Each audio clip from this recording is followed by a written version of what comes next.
What's up, you guys? And today's the 28th of November. What's that? Tuesday, I think it is. Yeah. Local time is about 16:30 or 4:30 p.m. We are currently westbound Interstate 435 on the south side of the Kansas City area. Getting ready to get on to I-35 South here.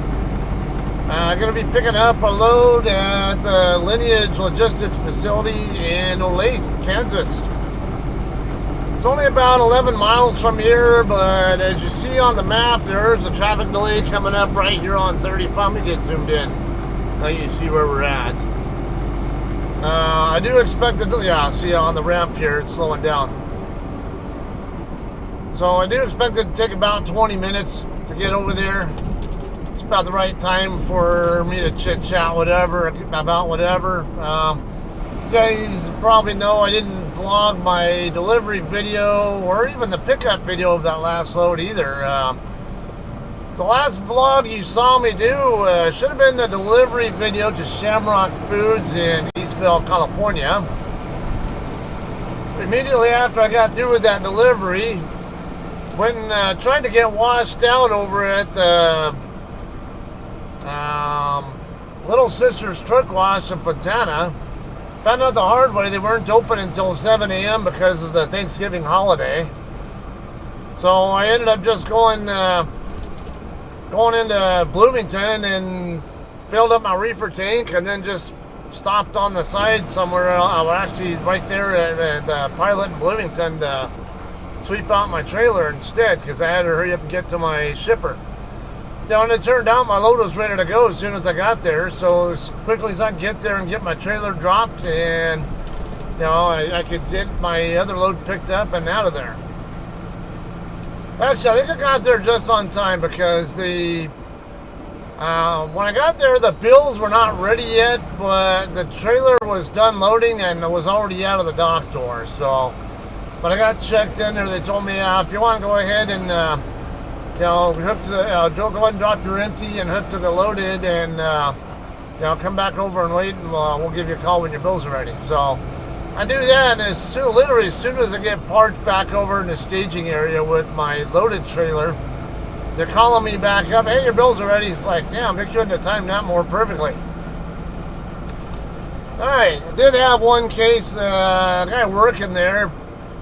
Holy shit, man! Pay attention. I'm trying to pull out of my spot, and this guy is like on foot doing some kind of paperwork, whatever, and I think he's working with the shag drivers. He's right across the lane from me, and I start pulling out of my spot, and then he starts walking right into the space I need and has no idea that I'm even coming out. Like, dude, pay attention. You can't hear me coming at you? Yeah, I don't get that. Some people have no concept of paying attention to details going around. You cannot be around trucks and not pay attention to detail. It's very easy to have a big mishap when that happens. I got a friend who can tell you firsthand account of that. All right. So what I want to talk about with this one, because I delivered that load in Harrisonville, which is just south of here on I-49. Got that one delivered this morning at 2:10. I was not even in the dock door for an hour before they called me, hey, your bills are ready. That was very quick, especially by Walmart standards. That's super fast by Walmart standards. I'll gladly take that at any shipper or receiver, though. But even especially at Walmart.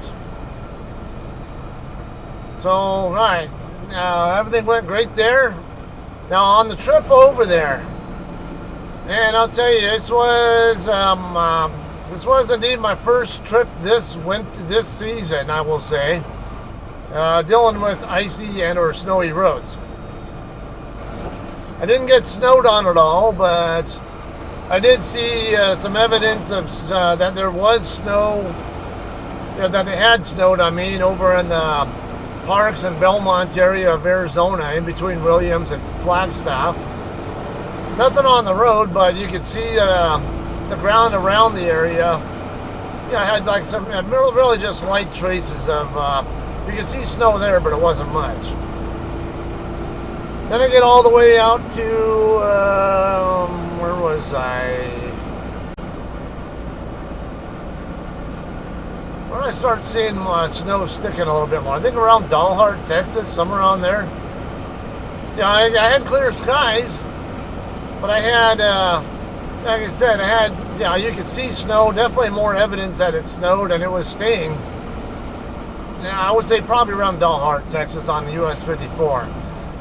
Speaking of on 54, I had, there was one spot over there just west of Meade, Kansas. I was going through there and I saw two mishaps there, both involving trucks. Actually, I think there was a third one I saw involving a car that went into the median too, if I remember right, but I didn't pay much mind to it. I just know there was a truck that was eastbound on 54, slid off the road, and it ended up in this agricultural field along off the westbound side of 54. What are we doing, car? And he was getting winched out by a wrecker when I was passing by. And no more than a couple miles east of him, I saw a FedEx doubles pulling double pups that had jackknifed. I think he might have been westbound, and he was also off on the westbound field or ditch, whatever. And yeah, he was all like an accordion with between his tractor, his front trailer, and his rear trailer. All right, then I get to. I stop in Pratt, Kansas. No problems there, but the road, like I say, there's plenty of evidence of snow, but nothing on the road. I had no problems at all the way up to there. Heading up K61 from there to Hutchinson. I think there was a couple of spots there that were wet, but that's about it. But then I get on US 50. And I get about, we'll say about a dozen miles west of Newton, Kansas, where I-135 gets picked up.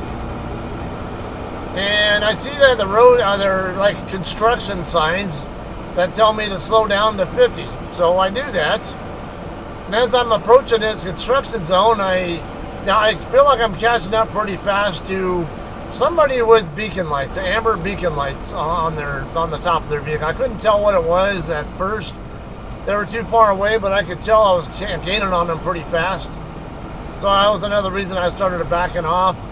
And then right before I get into that zone, there was an eastbound, what was it, a bull hauler or something? I mean, a westbound bull hauler that had just gotten through that area. Man, that guy was going pretty slow. Like 15 mile an hour kind of slow, and still on the road and had four-ways on. I'm like, yeah, this must not be good. Must be something not good coming up ahead. So I get backed off a lot more, probably into like the 30 and 40 range or whatever.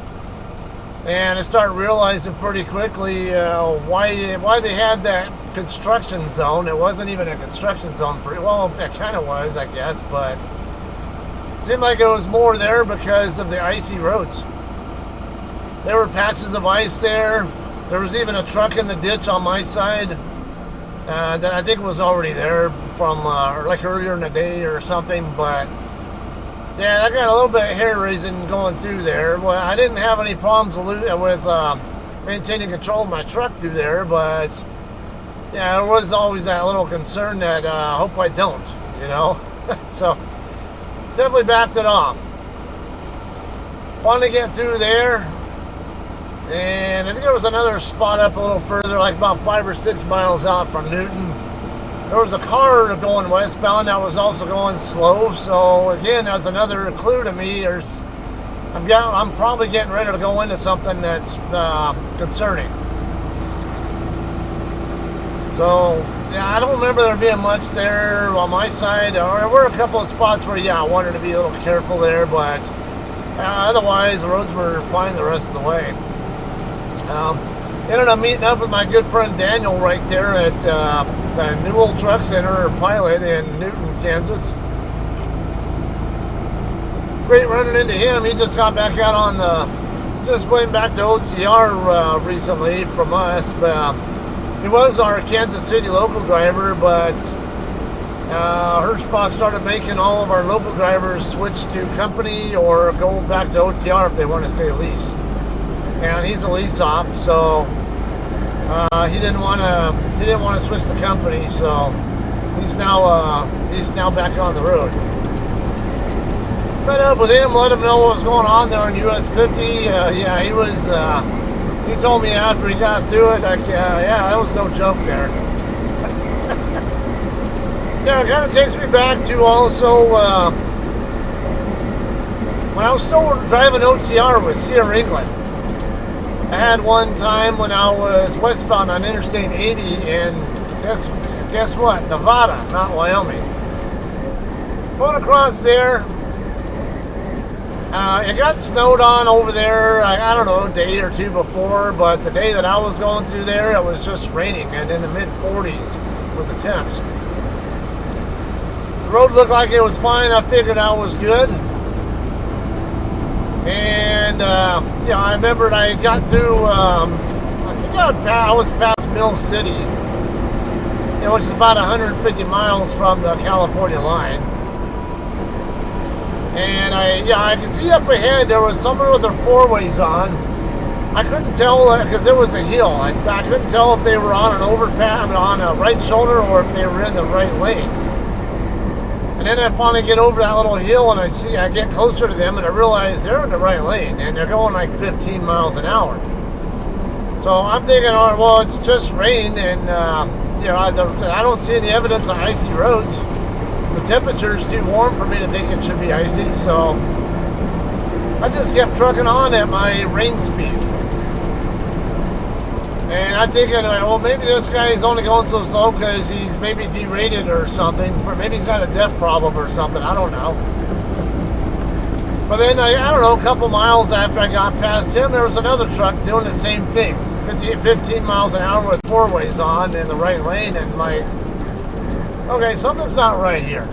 When I see two trucks doing the same thing like that, it tells me they're either both overly cautious or they're both seeing something, they're realizing something that I'm not realizing yet. So just in the interest of my concern, safety, whatever, as well as anybody else around me, I decided I'm going to go ahead and carefully back off. Carefully being the key word there, guys. Don't just hit your brakes. That can cause your suspension to unload, and that'll make those tires on that whatever axle's unloading its suspension be more likely to lose control, to slip. All right, this is 169 right here. We're going to use the next exit down.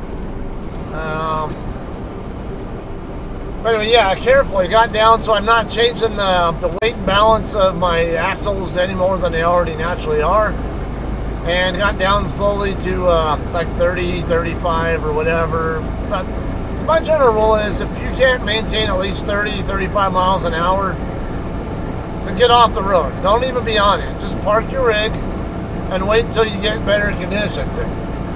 If you have to drive that slow, you're one, a hazard to people who are on the road and who might not be driving so safely, or who might be driving safely but could still not be expecting the kind of driving behavior that you're giving, whatever.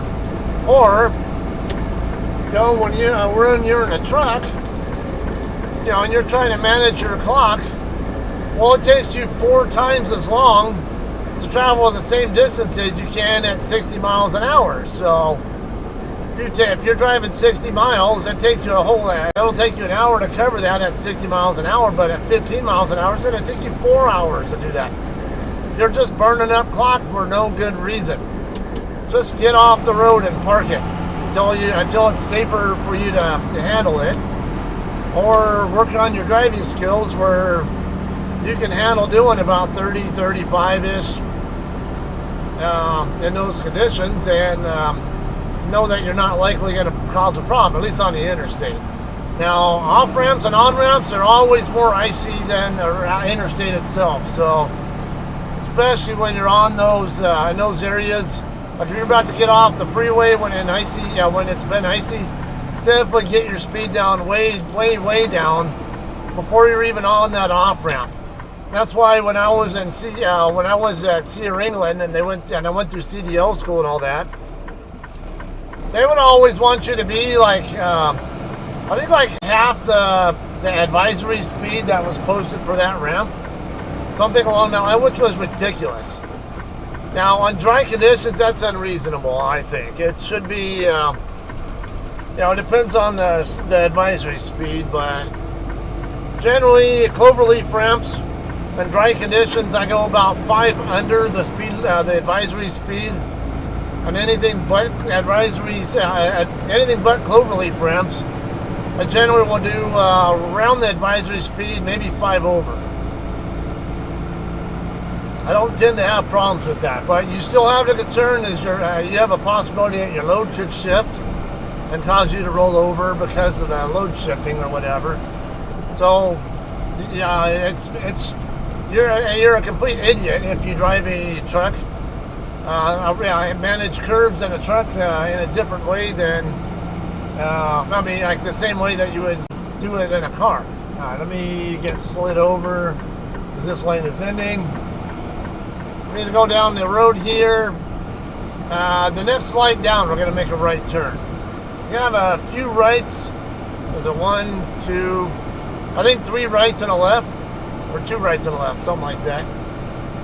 Then we'll be at the shipper. Yeah, so be very wary. Just remember things to watch for. You get ice building up on the front of your mirrors.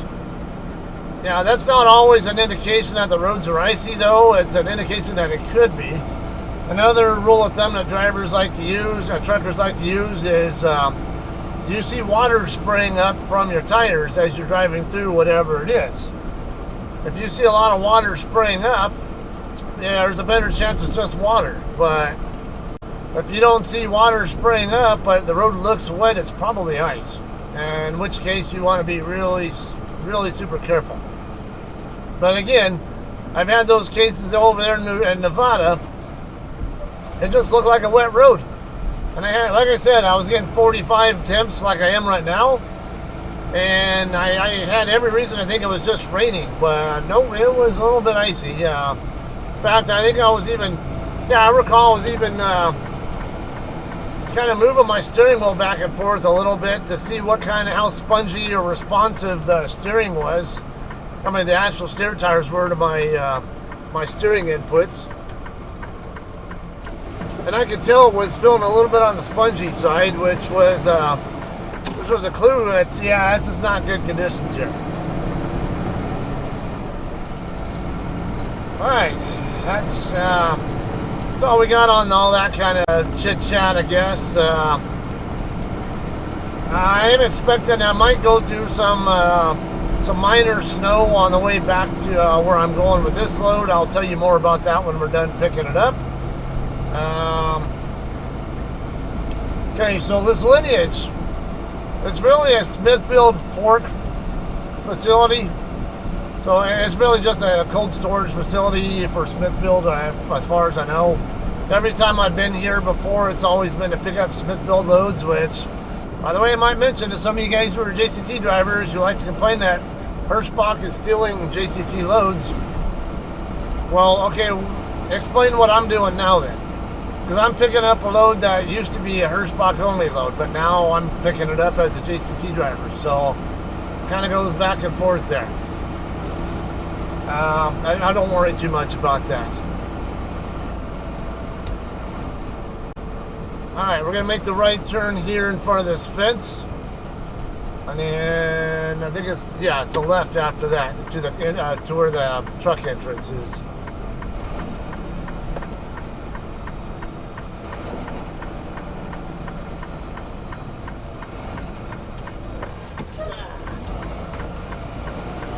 My foot hurts, so I'm doing all my braking with my right foot as much as I can. With my left foot. My right foot, I'm trying to keep on the accelerator pedal because I don't like taking my weight off of it and moving it from one pedal to the other. hard to walk on them. I don't know if I'm getting another plantar fasciitis flare up or gout or something else, whatever. Alright, there we are. See a Hirschbach trailer, the dock doors. I don't see any JCTs over here yet. Nope. Is that a hurricane? Looks like a hurricane. I think it is. Okay, gonna need a reflective vest on. Now, every time I come here, the guys up here in the guard shack are very friendly. Usually an older white male who I normally encounter here. See if it's the same guy or somebody else.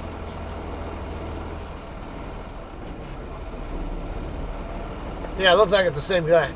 Yep, it is.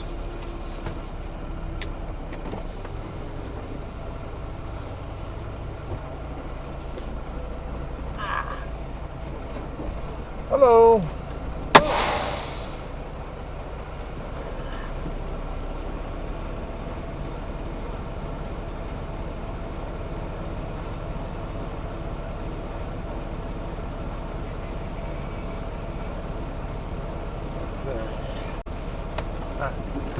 Picking up. Yep. Need your 043814 number. Last four after that are 9039. Huh? Yeah, last four after those numbers you gave me are 9039.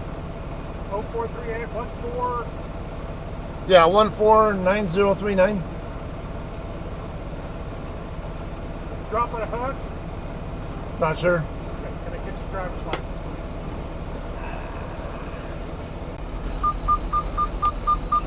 please? Alright guys, we're all set here. Just gotta slide our tandems all the way back.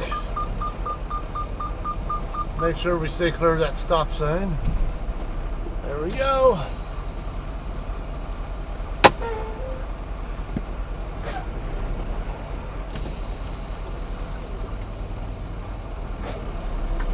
Okay. Make sure our header board also clears the stop sign.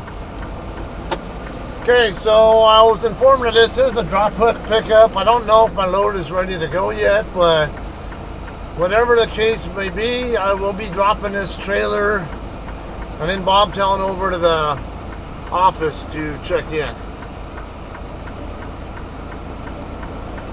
Okay, so I'm gonna come over here. The section of trailers over here is reserved for dedicated fleets, by the way. So we'll bring it over here. Somewhere over here on this side. I see a couple of openings over there. You see here a really super wide lane. It's easy, really easy straight back setup here. Yeah, I'll put it over there where there's two openings there. Could have gone here too, but just in case, I can't remember if they want to know what spot number I dropped my trailer in. So I'll tell them 168. Tandem's all the way back. I want to start my turn 2 spots after.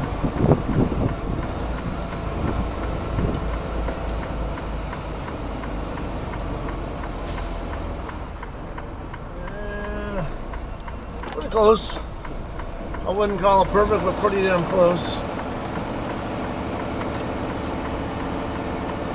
Alright, so just an FYI, I know my camera looks a little shitty right now.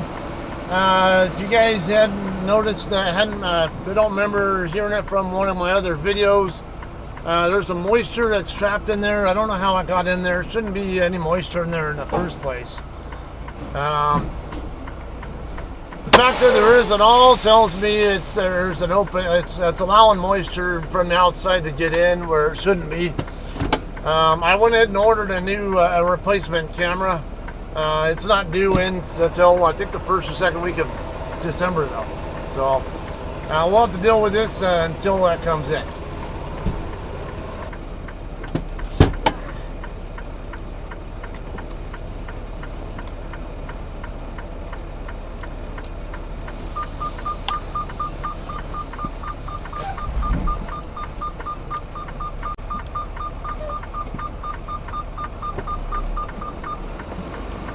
Okay, now let's get over to the office and get checked in.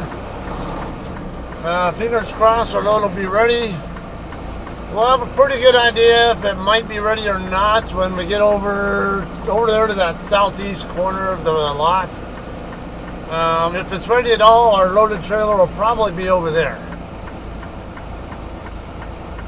We shall see. Several Hirschbach trailers sitting here. I don't see. Those are all Hirschbachs, it looks like. There's a Hirschbach driver right there.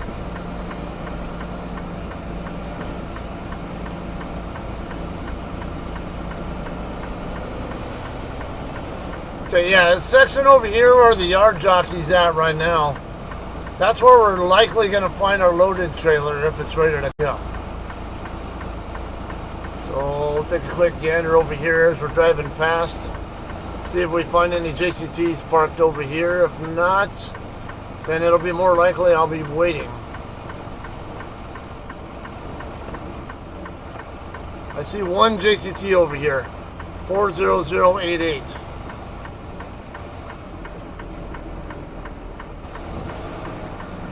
Reefer unit's not running. What the hell? Okay, there's another JCT in the dock door, right where the shag driver's at with that drop trailer now.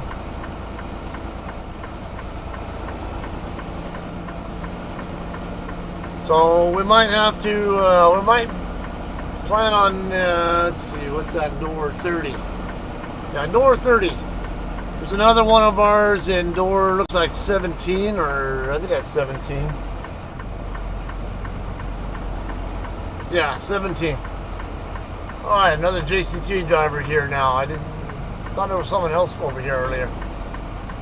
L4650 Bravo.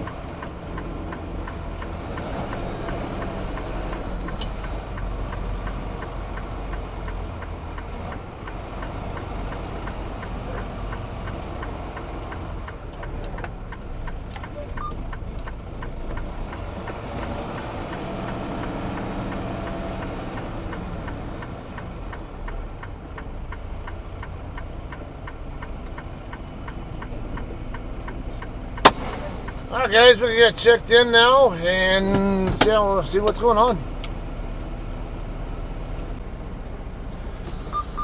Alright guys, we are finally ready to hook to our loaded trailer now. It's 11:20 or 23:20 now. So it's a good 6 hours after my appointment time. So yeah, it's the first time I've had to wait this long here. I normally never wait this long. They're going to be hooking to 30751, which I saw earlier. It's right down here about where this other bobtail's at now. Alright, so yeah, I'll hook to it, get it pre-tripped, and we'll get it rolling. Let you know what's going on, where we're taking it to after this.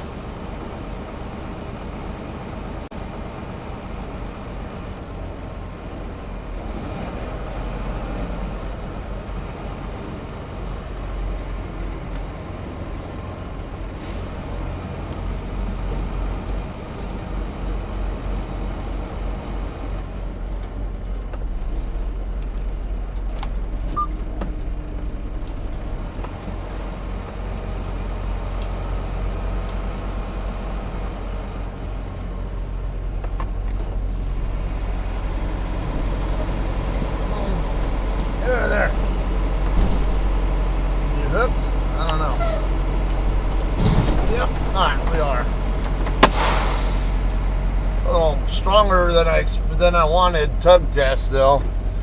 I don't want to pull so damn hard on that kingpin that it can damage the kingpin though, or even my fifth wheel. Alright, let me get done here and then we'll get rolling soon.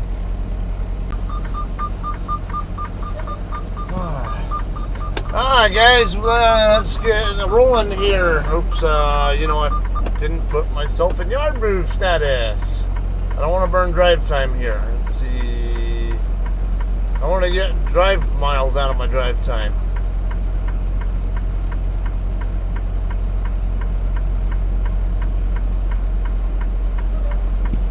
Okay, now we can get moving.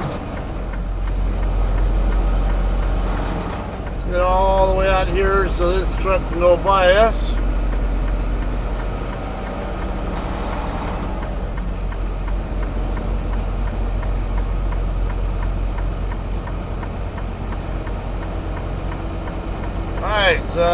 While we're on our way to the guard shack, it's 39,000 pound load, if I remember seeing right. 39 and change. Yeah, just over 39,000. Heavy enough where I'll definitely want to scale it, especially considering there's a state scale right after I get on the freeway here.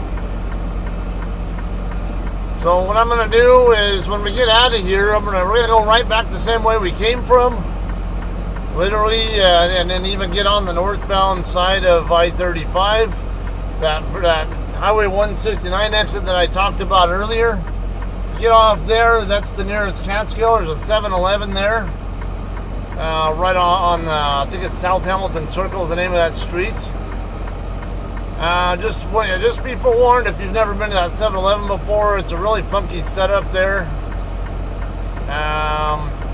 I don't even remember which way. I think you got to go around the west side of the building, around the back of it, to get to both the fuel island and the Catskill, or to hit it the right way or something, if I remember correctly. Been a while though. I just at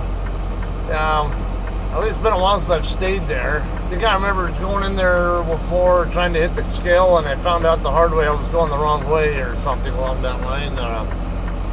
More of a pain in the butt, really. Alright. So a little high speeding over here to the guard shack.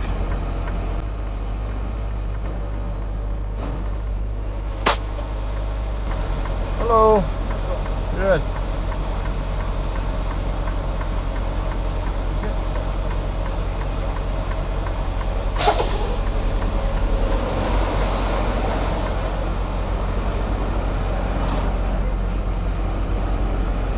Guys, so make the right out of here, and then the left, and then another left. Take that up, and then we'll make another left to get on to the northbound 35 on ramp. The very next exit up will be where 7-Eleven's at. Why not? I'll go ahead and tell you what's going on, and then we'll go ahead and high speed it over to there so you can at least see where it's at.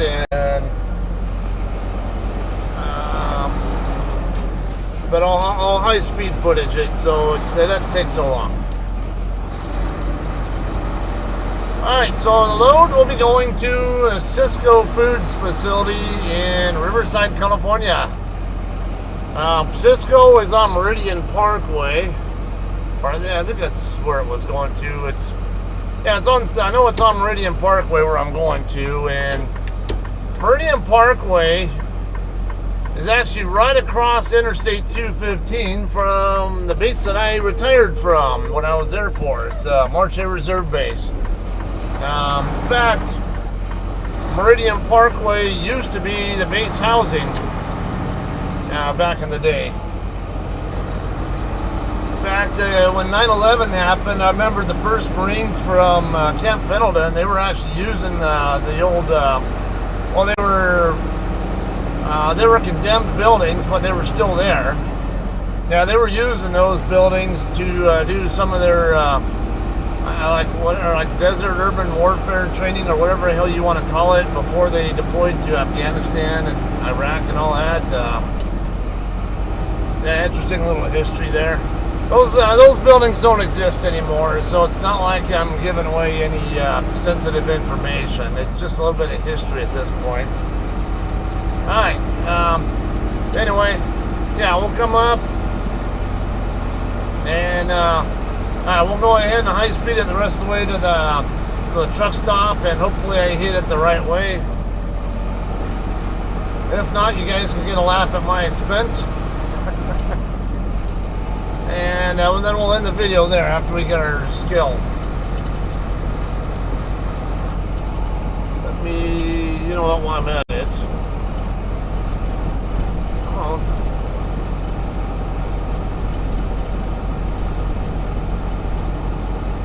Since I'm going to be doing this.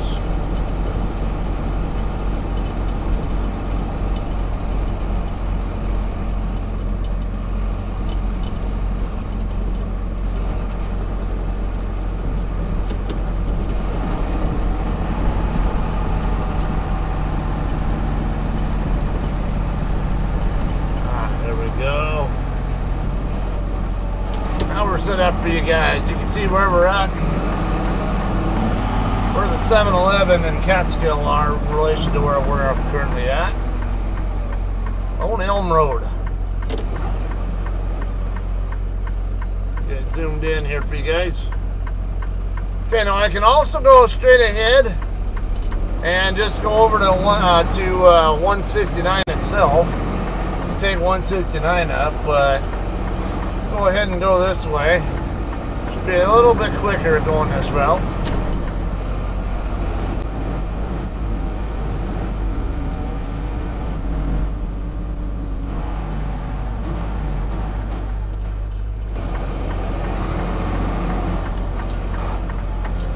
Planning on stopping sometime today?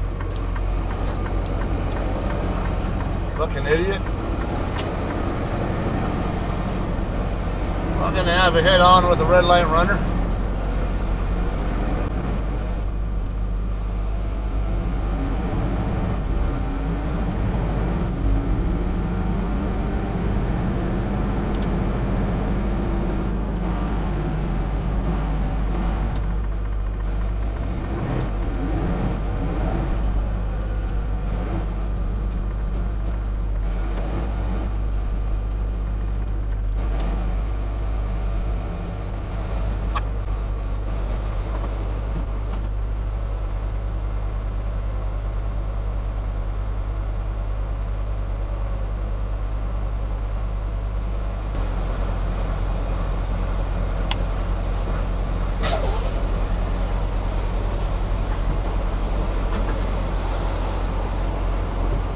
Alright guys, the weights are all good.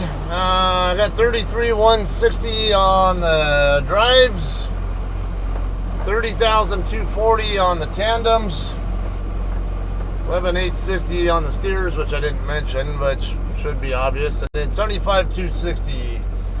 Okay, I need to send my departure and loaded calls, so I'm going to go ahead and do that right here.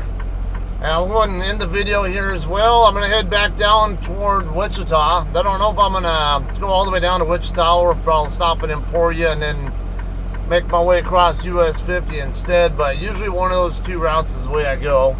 Eventually we'll end up on US 54 in Pratt, Kansas, and then take 54 all the way across to I-40 in Tucumcari. So that'll be the plan. Alright.